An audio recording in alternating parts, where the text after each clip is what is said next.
I wish to extend my deepest gratitude and also the gratitude of all South Africans for the steadfast support that you have all shown throughout South Africa's G20 presidency. Your commitment has been vital in reaffirming the G20 as the premier forum for international economic cooperation and also ensuring that it continues to drive progress on our most important challenges. We have met this year, in fact the entire year, meetings have taken place in our own country and elsewhere in the world, including at the United Nations, supporting the presidency of South Africa of the G20. And we've met in the face of significant challenges and demonstrated our ability to come together, even in the times of great difficulty, to pursue a better world. South Africa's presidency marks the first time, as we have said, that the G20 has been hosted and held on African soil. We are truly honored and humbled by that, not only as South Africans, but as Africans as a whole. Recognizing the importance of this milestone, we have sought to place Africa's growth and development interests at the heart of the G20's agenda. The greatest opportunity for prosperity in the 21st century lies in Africa. Harnessing that opportunity will require a rather strong partnership between Africa and the G20, and indeed between Africa and the rest of the world. Recognizing our interconnectedness as a global community of nations, we have called for an end to conflicts and wars around the globe and for a just and comprehensive and lasting peace. This summit has taken place at a crucial time as calls around the world grow louder for progress on the imperatives of our time, to end poverty in all its forms and ramifications, to reduce inequality within and amongst countries, and to take urgent action to combat climate change. This year, we have recognized the growing debt burden that is faced by many developing economy countries as a major obstacle to achieving the Sustainable Development Goals of the United Nations. The G20 has pledged to extend support to low and middle-income countries as they confront debt vulnerabilities. Together, we must create a virtuous cycle of reduced debt, higher public investment, and more rapid and inclusive economic growth. When we become more successful, all of us, then the whole world becomes successful. When we began our presidency, we pledged to mobilize the G20 to strengthen disaster resilience and response. Climate-induced natural disasters spare no country. Disasters know no borders. But their toll is heaviest on those without the means to recover and to rebuild. We therefore called on G20 leaders to urge the global community to scale up post-disaster reconstruction. In this regard, South Africa introduced the high-level voluntary principles for investing in disaster risk reduction and encouraged international collaboration to strengthen investment in preventing and responding to disasters. We've made progress in mobilizing finance for a just energy transition. Climate change touches every nation, but it impacts on everyone unevenly. That is why we have together pledged to increase the quality and the quantity of climate finance to developing economies, to strengthen multilateral development banks, to support country platforms like the Just Energy Transition Partnership, and to unlock private capital. We reaffirmed our dedication to energy security, affordability and universal access, and the importance of supporting developing economies in their transition to low carbon emissions.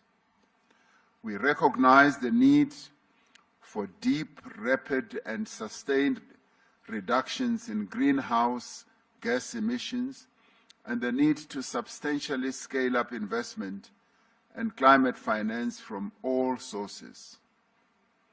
During this summit, we reaffirmed our support for the G20 Critical Minerals Framework, a cooperative blueprint to ensure that critical minerals resources drive prosperity and sustainable development across the globe. Our presidency coincided with the end of the first cycle of the G20 presidencies. Following the mandate given to our presidency at the 2024 Rio de Janeiro summit, we undertook the G20 at 20 review, drawing on the diverse perspectives of participating members and guest countries as well. It is our hope that the recommendations of the review will serve as a helpful guide for the G20 to ensure that it remains fit for purpose in an ever-changing world. In fact, the indicative report already says that the G20's existence should continue as it serves a good purpose in giving guidance to the economic well-being of the world. At the heart of our presidency lies a conviction that the G20 must act boldly and act together to create an environment of inclusive growth, an environment of reduced inequality, an environment which will support sustainable development. South Africa has used this presidency to place the priorities of Africa and the Global South firmly at the heart of the G20 agenda. Building on the developmental agenda of previous presidencies in Indonesia, in India, and Brazil, we have prioritized the issues that matter most to developing economies. And in executing our task as the G20 president, we learned a lot from what Indonesia did, what India did, and what Brazil did.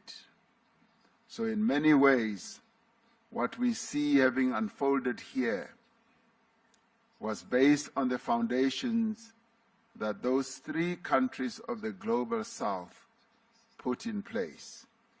The G20 South Africa Summit Leaders' Declaration is more than words. It is a commitment to concrete actions that will improve the lives of people in every part of the world. Our agreement on a declaration during this summit demonstrates the value of the G20 as a forum that can facilitate joint action on issues of shared concern. Shared concern not only for the leaders, but shared concern for the peoples of the world. More than that, it reaffirms our renewed commitment to multilateral cooperation and our recognition that our shared goals outweigh our differences. Together, we must accelerate progress towards the 2030 Sustainable Development Goals of the United Nations and the Pact for the Future. We have laid the foundation of solidarity. Now we must build the walls of justice and the roof of prosperity.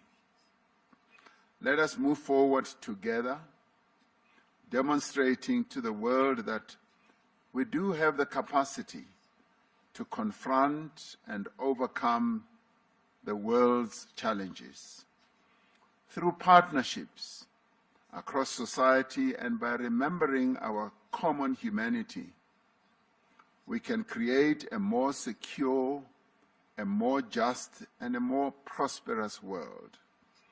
And together, we can ensure that no one is left behind.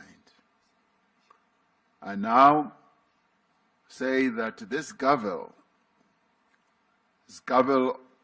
of this G20 summit formally closes this summit and now moves on to the next president of the G20, which is the United States, where we shall see each other again next year.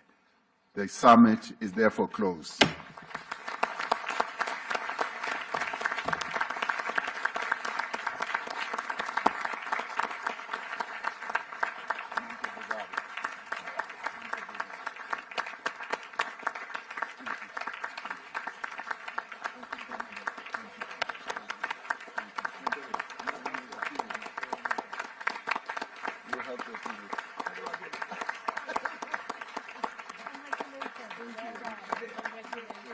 They will be the crowd of people. Where is the United States? They are not here. It was a great meeting. Not bad. I'm looking forward to our cooperation. Thank you so much. That's really amazing. Thank you so much. Yes, we do. My compliments. Thank you so much. Thank you very much.